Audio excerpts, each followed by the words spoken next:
Physics classes में आप सभी का स्वागत है। आज हम गणित के एक टॉपिक मेंसुरेशन क्षेत्रमिति के बारे में फिर से चर्चा करते हैं। देखिए, क्षेत्रमिति जो एक ऐसा सब्जेक्ट है जिसके लिए हमें पहले ज्यामिति के बारे में काफ़ी कुछ पता होना चाहिए। इससे पहले वाली वीडियो में हमने 2D एंड 3D जो है द्विविमीय और त्रिविमीय आकृतियों के बारे में चर्चा की थी। उसी क्रम के अंदर अगर हम 3D यानी कि 3 डायमेंशन 3 विमाओं में बनी हुई आकृति उनकी अगर हम बात करें तो हम आज पहली आकृति की चर्चा करते हैं अच्छे से, घन।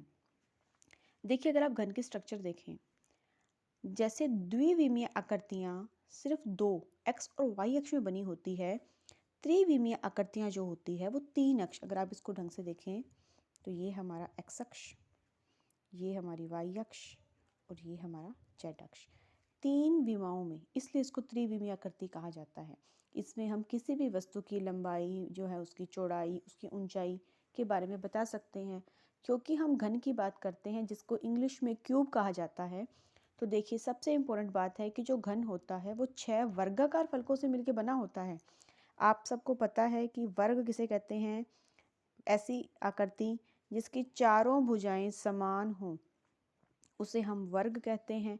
अब ऐसा आपने एक वर्ग का टुकड़ा लिया, ऐसे आपने 6 वर्ग के टुकड़े लिए, उनको आपस में जोड़ा तो बन जाएगा हमारा घन, जिसमें ये जो वर्गाकार टुकड़ा है, इस ऐसे वर्गाकार टुकड़े से 4 तो दीवारें बन गई, 4 दीवारें हो जाएगी और एक उसका आधार हो जाएगा और एक उसका छत हो जाएगा। इसके हम एग्जाम्पल्स देख सकते हैं। अगर हम इसके एग्जाम्पल्स की बात करें तो देखिए, चौक का डब्बा जो वर्गाकार आकृति का होता है उसकी बात हम कर सकते हैं। इसके अलावा जो खुद डाइस होता है, जो हम लूडो खेलते समय काम लेते हैं वो। इसके अलावा जो हमारा क्यूब होता है जो सॉल्व करते हैं वो। ये सभी जो हैं इसके एग्जाम्पल्स हैं, और भी हम अपने दैनिक जीवन में कई एग्जाम्पल देखते होते हैं इसके बारे में। देखिए, मेंसुरेशन के अंदर घन के मेन तो दो जो है फॉर्मूलेज इंपॉर्टेंट होते हैं, रटने की जरूरत नहीं है क्योंकि हमें तो समझना है। जब 2D आकृति अगर हम पढ़ते हैं तो 2D आकृति में या तो होता है परिमाप, एक होता है क्षेत्रफल। तो हमें पता है कि वर्ग में, मान लो ये मेरा पॉइंट ए है, मैं यहाँ से चलना मैंने शुरू किया, बी पॉइंट पे पहुंची, फिर सी पे पहुंची और वापस डी पे पहुंची और डी से वापस ए पे पहुंची, तो ये है मेरा परिमाप।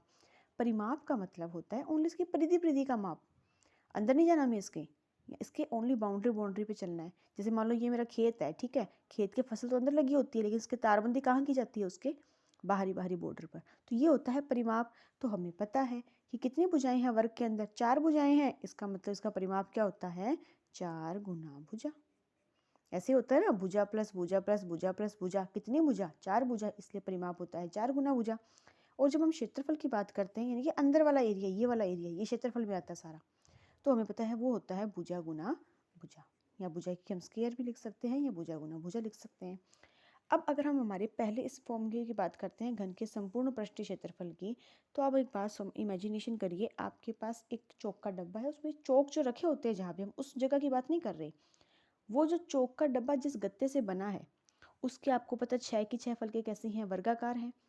यानी कि ये वर्गाकार जो क्या है, एक चौक का डब्बा है, इमेजिनेशन कीजिए, तो इसकी सिर्फ दीवारें 6 की 6 फलके, हम इनका पृष्ठीय क्षेत्रफल की बात करते हैं तो होता है संपूर्ण पृष्ठीय क्षेत्रफल।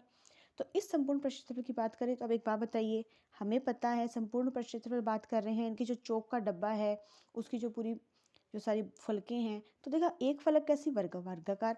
और फलक मतलब ये इसका पूरा एरिया आ गया, यानी कि उसका क्षेत्रफल आ गया। तो आप मुझे बताइए, अगर एक फलक है, ठीक है, तो एक फलक का अगर हम क्षेत्रफल देखते हैं तो वो क्या होता है? भुजा गुना भुजा। फलकें हैं कितनी? 6 फलकें हैं ना। तो इसीलिए जब हम घन का संपूर्ण पृष्ठीय क्षेत्रफल देखते हैं तो वो क्या आता है? 6 गुना भुजा की स्क्वायर।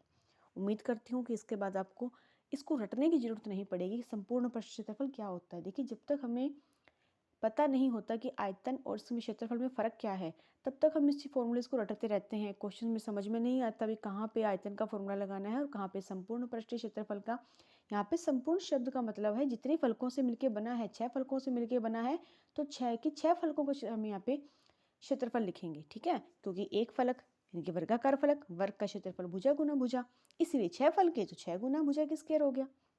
आई होप आप समझ गए होंगे। अब हम बात करते हैं घन के आयतन की। तो देखिए, जब हम घन के आयतन की बात करते हैं तो यहाँ